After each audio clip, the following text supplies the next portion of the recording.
All right, so it says that it is recording, so I think we're all set. All right, so welcome to episode number 12 of the Still Study podcast. And with us once again, we're very grateful to have Jim Wexell, author of Polamalu, on the show today. Jim, thanks so much for being here. Thanks for having me, Jeremy. And for those of you who didn't order yet, I have my copy of Polamalu. It's great. I'm on page 139. I was up very late last night reading, and it's just been so insightful to read the text. And we were talking before we got on air today. It's really interesting how you take the interviews with family members and former players, coaches, director of player personnel, what have you, and mesh that with a narrative. And it really makes for just an engaging read. Can you talk about the style of the book and how you came about that for this? Sure. It's called an oral history. I don't know where that came from, but the guy I stole the style from uses that term. Okay. So I'll try to be brief with this. I couldn't get Troy to sit down. He kept saying, wait 5 years, wait until I do something with my life.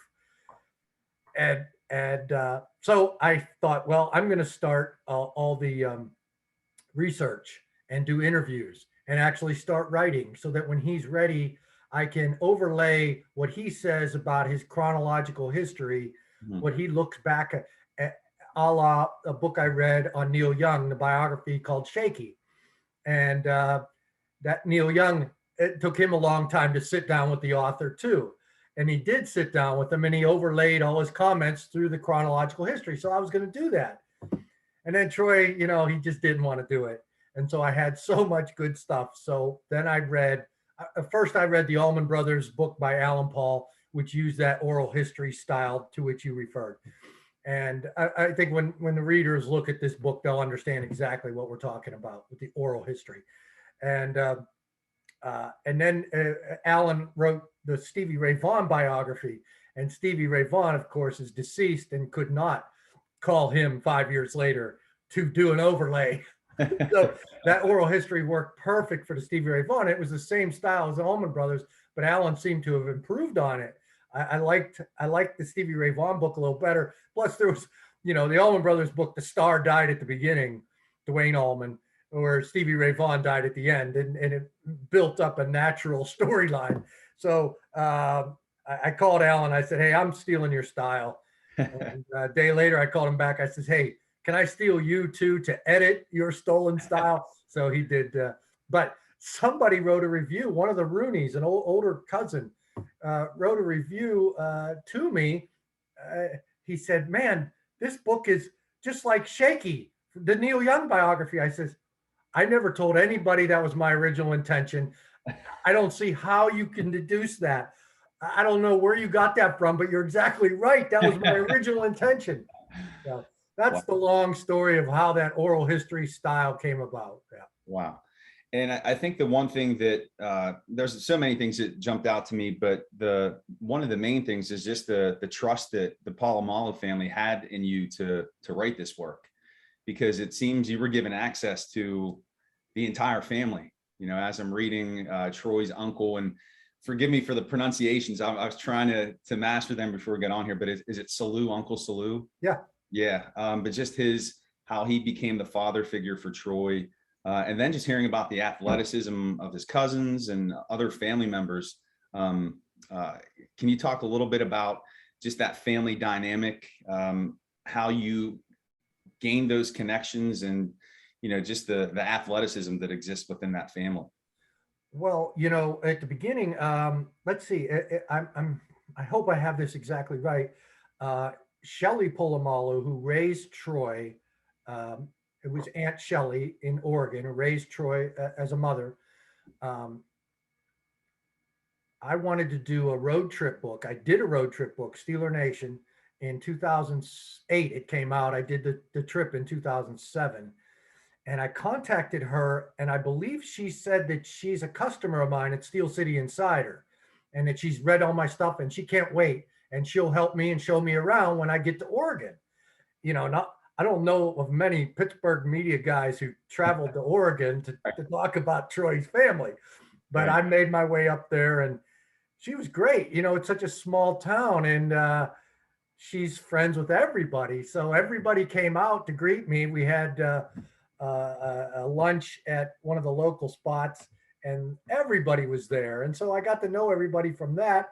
Apparently, they liked the book. And when I wanted to continue this do more on Troy, I was welcomed by all of them, and except Troy.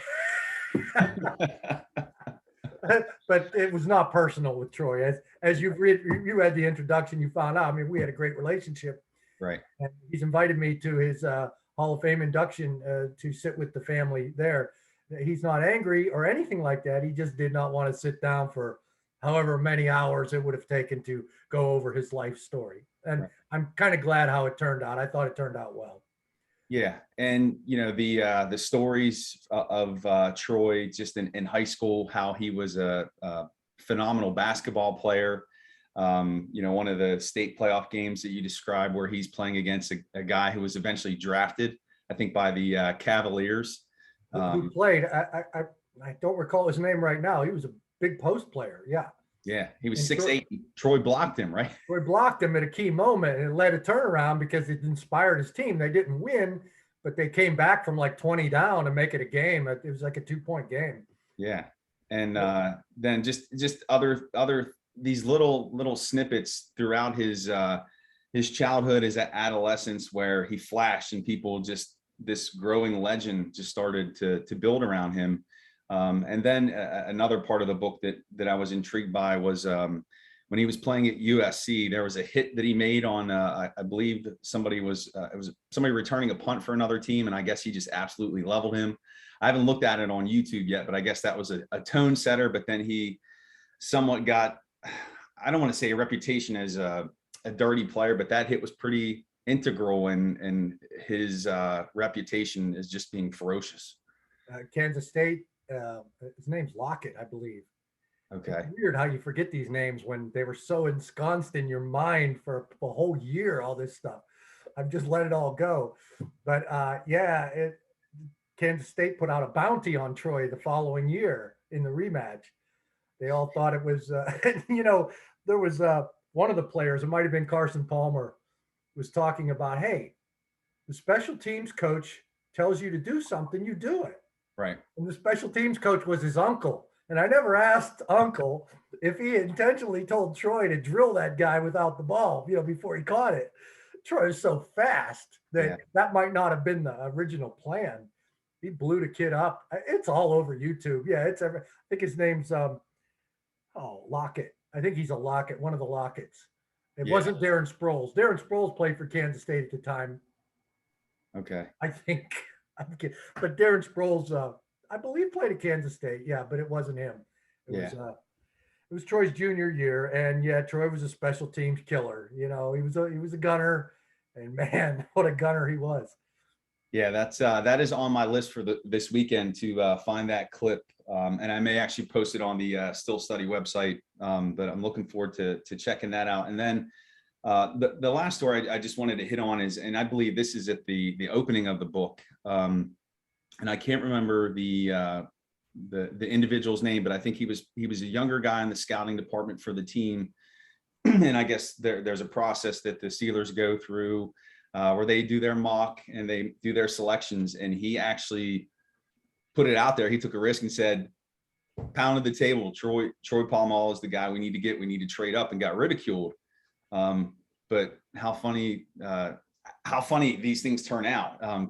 Could you just talk a little bit about that story? Yeah, it's a great story. Mike Miller, who was a quality assistant for the offense, quality coach assistant. I forget the exact title they used for the lowest guy, the guy who gets coffee for the offensive coordinator and whoever else asks. He, just a total draft nerd, just like all of us. Right. And when Dick Hoke didn't have his mock draft done, Kevin Colbert looked around the room and said, "Miller, I know you got one. I have several, coach." or Kevin. And he got up. I don't want to ruin the whole story. It really draws you into the first chapter and gets you reading. Yeah. I think it sucks you in and then gets you to the childhood chapters, and then boom, we get back to the draft eventually. And what you'll like about some of the draft stuff is what was going on around, like Ray Horton, who became one of Troy's best secondary coaches with the Steelers, was with the Detroit Lions, who had the third pick of the draft. And the DB's coach in college, Thurman, became the Ravens DB's coach with Ed Reed. And, they had him in his draft room and what they were saying and what other people in other draft rooms were saying about Troy, while the Steelers we already know what they did from the first chapter. But Mike Miller, he stepped in, and Mike told that story beautifully. He set the scene for the entire organization and talked about how their draft war room was set up. And he gave all the credit to all the key members who in 2003, they were drafting. These guys were the people that set up 2 championship teams and a 3rd Super Bowl team. Yeah. They were setting up a great era. And so he got all those names in, and he explained how it's done. And it was mock draft day. And he stepped up and he said, "Oh, wait, the Steelers do select Troy Polamalu. The Jets have just gotten a call from Kevin Colbert." And Mike's playing this whole out as he announced it to the Steelers war room. And he was so excited to announce that they just drafted Troy Polamalu. And Bill Cowher says, "You realize we just said we're not trading up for him." "I know, coach, but you just drafted the best player in the draft. And I had to say it. So I'm sorry." And he walked away. And then Cowher, they started looking into this guy. Okay, well, maybe Mike Miller's got something here. Yeah. Wow. Now, the title of that chapter, Mike Miller's War, parentheses, we'll see, is taken from, I must have watched that great movie, Charlie Wilson's War, with Seymour Hoffman, the guy who died of heroin, the great actor who was in that role, and was explaining how things happen. The gist of the movie is Charlie Wilson talked Congress into voting to send the Afghan rebels, the Taliban, all our arms in the 80s, and how, what was it, 15 years later, those arms were used against us. So you never know what's good news and what's bad news. So I called it Mike Miller's War instead of Charlie Wilson's War. That's where the title of that came from. I made note of that in the back. There are some notes. You might like some of the notes in the back. It tells you when I interviewed key guys and where I stole stuff and what this song title actually means, stuff like that. Yeah.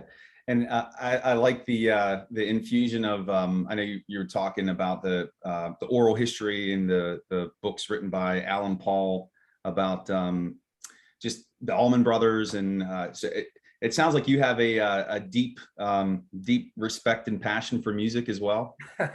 Well, I tell you what, I've had so many great reviews, all the newspapers and magazines and websites have been just so generous to me. But the greatest moment came in Steve Alvonic's Post-Gazette piece when he wrote, so I forget, he referenced Alan Paul's books and something, and it said, Jim, a rock and roll aficionado,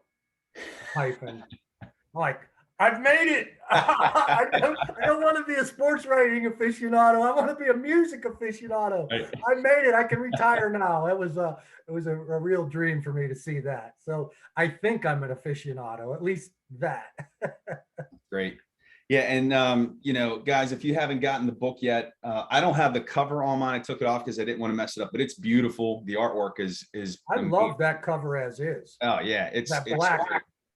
Yeah. I love that. And yeah, it's almost like the Bible. Well, the Bible. I wanted to put 2 strings, 2 placeholders like Bibles have that come out the bottom. Yeah. You know what I mean? Markers. Mm-hmm. And it was an expensive enough book. It should sell for $40. The formula for creating a book price, I couldn't sell for $40. So it was expensive enough. So I didn't add the 2 bookmarkers. And the Jim Morrison book that's just been released has one of those Bible bookmarkers in it. And I'm like, that was my idea. because it does look like a Bible. It Yeah. kind of does. Yeah. It's not just the story of Troy, as you'll see. It's the story of the 2000s, the Steelers. Right. I want it to be remembered as the definitive book on that era. Right. And Polamalu really, as I'm reading and thinking about this, and last night I was up late and I was inspired to go rewatch his highlights from his time with the Steelers. But you could make the argument that he was the catalyst for those 2000 teams, those Super Bowl teams, that he pushed them over the edge. Exactly. I mean, his talent is it's otherworldly, the things he was able to do. I know we talked last time about timing the snaps, but just always seeming to be in the right position and delivering the big plays when need. I think of that. I was at the AFC Championship game when he against Baltimore, the pick six. The hair is standing up on my arms right now, but just you think of this guy. There's Sunday night games against Baltimore, coming off the edge, hitting Flacco, the fumbles. He's definitely in the argument for the best Steeler of all time. I know that may be sacrilege to some, Joe Green, but he's in the conversation. He was the Holy Spirit, and you'll see that section. And is that what's the word I was looking for? Someone corrected me. I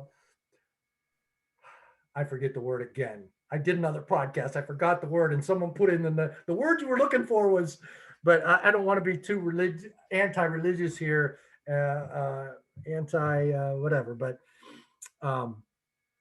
I called him the Holy Spirit of that team, the small, quiet voice of God in that locker room, and he was. And you talk about defense ran those two championship teams. Yeah. I know Ben Cumming was huge, but the defense really ran that team. The 2008 defense was one of the greatest of all time. Mm-hmm. And who is the only Hall of Famer on that defense? Joey Porter brought that up. He says, who's going to be the only one to make the Hall of Fame out of that defense? And that defense ran the team. So Troy, what you say, the catalyst of that team, absolutely. Yeah. Plus his spirit, his composure, his poise, his study habits, his temperament, all of that stuff was so key. And there were some special players on that team, and we get into a lot of it. Yeah. And I know that, there was talks about how he left Pittsburgh and that maybe the team forced his hand a little bit sooner rather than he wanted. Obviously, it's a business. Do you think that there's bad blood between Troy and the organization, or do you feel that that's just overblown by the media? Do you think that there's any truth to that, or? I think he was ticked off, and there are other reasons, and they're in the book. One of the reasons is in the book, and he had some animosity a little bit, but at this point, I can't believe that he still harbors any grudges. Yeah. He just does not like pomp and circumstance, and I'm pretty sure he'll come back this fall for his induction into the Hall of Honor. Right. I know he met with Art Rooney too in March, 2 Marches ago.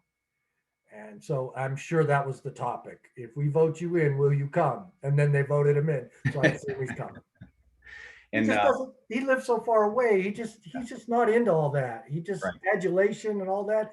He wouldn't sit down for the book. It's just not him. Yeah. Yeah. Well, it is shaping up to be one heck of a Hall of Fame weekend with all the Steelers going in, Cowher, Polamalu, Faneca, some of the Bill Nunn.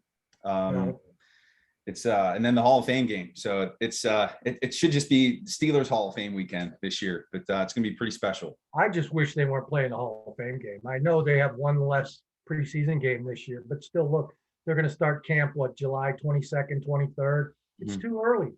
And no team that's ever played in the Hall of Fame game has won the championship. Mm-hmm.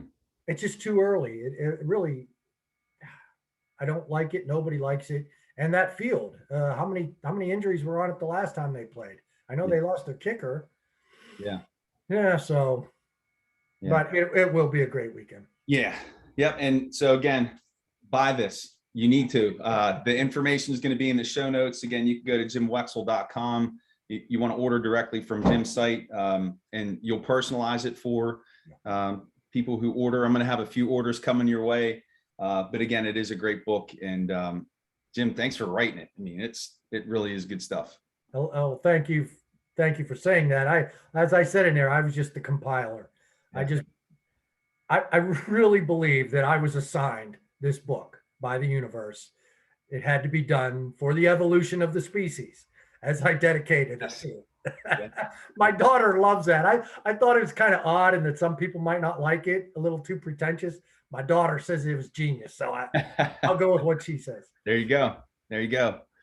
All right. And just kind of shifting gears a little bit, talking a little bit of Steelers, some recent news and, kind of that quiet time in between now and like you said, training camp, players report on the 21st. Practices probably won't start until a few days later, but not much going on other than Devin Bush in the news with his tweets. A little concerning. I think people are gun shy over what transpired with Antonio Brown several years ago. Bush posted some video. I didn't watch it. I can't bring myself to watch it, but of a cat falling to its death. And then just some other bizarre random tweets. What's your take on Devin's Twitter activity? And do you think this is going to be something that ultimately could impact him and his place with the team? I don't think so. Devin's a little different. I wrote something behind the paywall today, the 10 things I don't care about. And that he was number one. I really don't. Do we really want to know the deep thoughts of a middle linebacker in the NFL? Bill Saul, the Steelers linebacker to 60s, used to scream at centers, "I'm pissing my pants. Look at me. Look at me." And the center would know he's got to block this guy, this lunatic. Yeah. And he could see the wet spot. So these are middle linebackers. I mean, I don't know.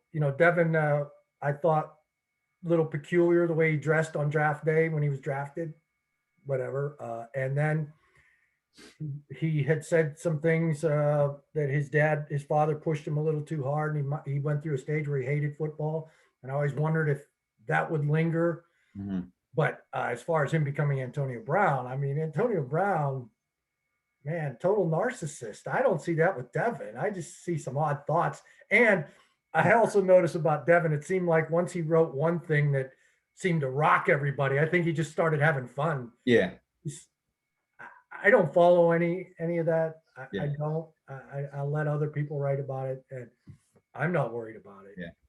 And I think the other thing to keep in mind too is he's relatively young. I think he's 23, 24. So I remember my 20s, some of the things that I did, and it's not that it's egregious what he's putting out there. I think you used the right word. It's just bizarre, and hopefully it doesn't point to maybe some other things that he's dealing with. But hopefully, like you said, it's a non-issue and, he could just focus on playing middle backer because we need him.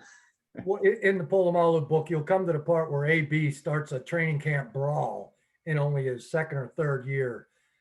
And this is Devin's third year. AB had problems way before he decided to post some tweets. Yeah. And then all the success and all the, he's an offensive show pony. I mean, Devin's a defensive player. So there might be some disturbing thoughts in his mind, but I don't think it's going to upset the team boat at all. Right. Right. And then shifting gears, Jim, this week I wrapped up I did a depth chart analysis for all the positions for the Steelers, and I'm working on 53-man roster prediction pre-camp. So just wanted to spend some time going through the offense and defense and getting your take on, which positions do you feel there are true battles that are going to take place in camp in terms of, if we look at quarterback, that QB3 spot, is it going to be Dobbs or Haskins, or, on the offensive line, who are going to be the guys that stick in terms of depth? Defensively, at the cornerback position, we know that there are a lot of undrafted rookie free agents in the mix. He brought in Arthur Millay, who's kind of played both safety and corner. But in terms of looking at the 53, where do you see the greatest competitions that are going to occur, and then any surprise cuts that you see or surprises in terms of making the team? Well, let's look at some of the positions where the player has it and can only lose it, like the number 3 quarterback. I think Haskins can only lose that. Mhm. It would surprise me if he does lose it. I think he's going to get a long, long look and then some. Right. If they think they can develop him, even if he has a stinky preseason. The running back situation, I don't understand these Benny Snell addressing I got cut.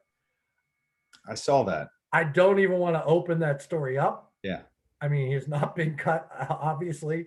He strikes me as, Ballage, I think, can be the number 2, but let's see something first, because right now, Benny Snell's the number 2. Right. I'm not as enthralled with Anthony McFarland as everyone else seems to be. I was on draft day last year, but I mean, he proved easy to take down. And as for a receiver, people keep calling him a receiving threat. Nobody likes 5'6" guys with 28-inch arms. I mean, that's what they call a no catching radius. Mhm. They got to have something out there. Yeah. Like Najee, wait till you see his long arms and big hands, and he'll pull everything in. That's what a catching radius is. I don't know. Just because the guy's little and shifty doesn't mean he's a receiving threat. Right. So he's got a long way to go. So the number 2 running back will be interesting.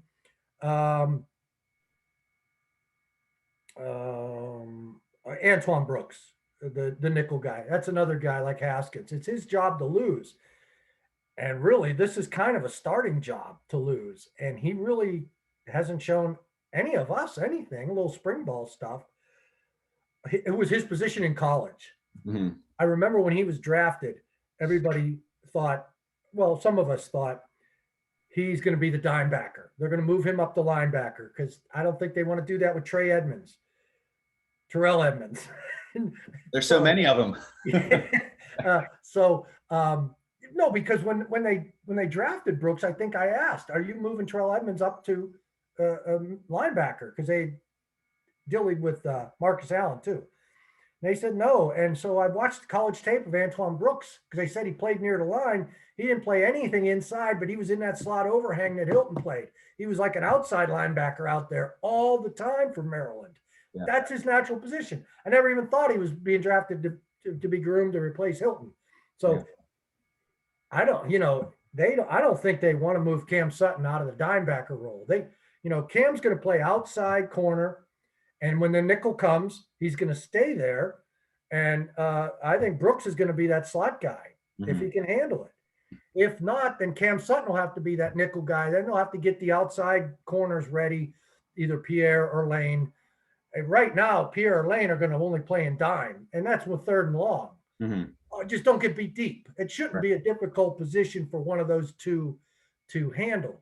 But if they've got to come in and play the nickel because Brooks can't handle the slot and you got to use Sutton there, then you got to find a new dime backer. I don't think they want to do all of that. So there's a lot going to be on Brooks this camp. Right. And speaking of James Pierre and Justin Lane, I think that's probably a fierce competition that's going to take place in camp. I've heard some rumblings that maybe Lane, he's maybe run his course in Pittsburgh, hasn't shown much his first. I think he's going into his 3rd season. Is there any chance you see Pierre leaping Lane and then possibly Lane being cut? Oh yeah, well, Pierre leapt him last year in the playoffs. Yeah. And then Justin had a bad offseason night. Yeah. And so that isn't going to help him, but he's still going to be given a long look. He's still a 3rd round pick, and Pierre's an undrafted guy. That's what that 3rd round pick gets you. You know, everybody gets a chance, but a 3rd round pick gets a longer chance. Right. And I'll say this, Pierre had that big day in spring ball, and he intercepted Ben twice, and one was a deep ball. And he said, it was only because the day before I got beat deep. And that's key. I mean, the dime guy can't get beat deep. And if you have a lack of speed, okay, so you intercepted him in a red zone drill inside the 10. Don't get beat deep or you can't play. So there's still a lot to be determined. We'll see why James Pierre. Now we want to see we saw what they like about James Pierre. Now we're going to take a close look at why he wasn't drafted. He's 6'2". Yeah. Why wasn't he drafted? Is he that slow? We're going to take a closer look at his deep speed. So. Right. Yeah. And I think just looking at that secondary in general, there really aren't guys that have that elite speed on the back end. Maybe Minka, but really across the board, they're probably four or five guys, which still is fast amongst us mortals. But in terms of giving up the big pass, I think that is a concern for the defense this year. How about, let's stick with the defensive side of the ball. Any of the undrafted rookie free agents have caught your attention? I know Calvin Bundage, Jamar Watson at the outside backer position, Lamont Wade and Donovan Steiner at safety, and then at corner, Shakir Brown and Mark Gilbert. Any of those guys intriguing to you? I saw Gilbert play a little bit. I'm just looking for guys who are getting the coach's attention and we're getting moved into the second team. Mm-hmm. Really, I only saw Wade and the safety you mentioned, Steiner. He played a bit. And not that it means all that much, but these are the guys the coaches are looking at. Doesn't seem like there are, usually there's a couple guys that stand out. You see them getting, like everyone expected Shakir Brown to get time. I didn't see him. I didn't look up his number once. Mm-hmm. Only when someone asked me about Shakir Brown before the last day, then I looked him up. Oh, number 29. Really, there weren't any other guys. No, not even wide receivers, not running backs. Mm-hmm. There really is nothing except a little bit of Wade. I mean, they're looking for a potential nickel guy, a slot guy if they need a guy. Right. Wade and the safety you mentioned, a little bit of Mark Gilbert. Yeah. Okay. And then just wrapping this up, tight end is probably another position. I think they're set with Ebron and then Freiermuth. And we talked the last time about Freiermuth eventually leaping Ebron this season, which I think you're pretty confident in that happening, which then takes you to the number 3 tight end. Is Gentry, is this his year to take that leap and to step into that role? Or do you think they're going to look, maybe a player who gets cut or at a trade in August for a third tight end? I got to believe they like what they see in Gentry. He's massive. I mean, I don't know if he's at a weight. I haven't been able to talk to him. He's huge. He's 6'8", so he's huge all the time. Yeah. Looks like he's put on muscle. I don't know why you'd want to get rid of that guy. I mean, that's a red zone possibility every time he's on the field. Right. If they use 3 tight ends to show a run look. Mm-hmm. He's a 5-yard touchdown catch waiting to happen. Right. I wouldn't get rid of him. I mean, Rader's still there. He gained some experience last year. He'll even be better this year as a blocker. So that's 4. I think they're good there. Yeah. And then the last position that I'm probably most excited about is punter. And Presley Harvin, Thunder Leg. This guy is massive. I don't know if I've ever seen a punter that big, but do you think that he is a legitimate threat to unseat Barry as punter? And how do you see that competition playing out? Well, you know how big he is, and he won the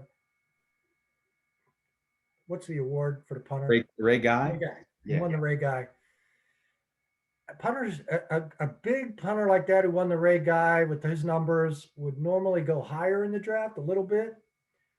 He was a 7th rounder, and you watched him punt, and you wanted to hear the thud. You wanted to hear it. A guy like that should be able to rocket it. They were deep, and I believe he consistently was deeper than Barry, but it wasn't what you would expect out of a guy that big. You want to hear the thunder. Yeah. So that's what I want to hear it. Paul Newman in The Color of Money, when he heard Tom Cruise break, or any baseball coach, like my dad's a high school baseball coach for 100 years. They hear that pop in the catcher's glove. They think they got somebody. There's a pitcher in camp. Yeah. That kind of sound. That's what I want to hear from this punter, and I haven't heard it yet. But he does send them pretty high. They're high. Why was he a 7th rounder? And is it because there's a lack of the capability seems to be more than what he's showing? I just want to hear more. Right. Yeah, and I know just looking at the scouting reports on him, I guess there were concerns just about his consistency. He would nail the deep punt every once in a while, but in terms of being consistent throughout the game, they said that was an an area he needed to work on. But I've said a bunch of times that I was joking with my dad that, that's the jersey I want. And I know he hasn't made the team yet, but I'm definitely rooting for Harvin here. What's the number? I think oh geez, what is he? I don't even know his number, Jim. 3. If it's 3, I mean, that's a cool number. That's Babe Ruth, right? Yeah. So he's a guy that I'm rooting for this camp. So, well, hey, Jim, again, just want to thank you for taking the time to join me today on the podcast. Much appreciated. We're going to have the video. People should be watching the video this time. We recorded the video last time, but had some technical issues. So you're getting to see us live here. But again, just appreciate you coming on. Again, I'm going to represent again, get the Polamalu book. You can find it at jimwexell.com. Jim can personalize that for you. We'll have the information in the show notes. And Jim, hopefully we can do this again. We will, Jeremy. Thanks, All man. right. All right. Have a great one. Have a great weekend. All right. You too. See ya.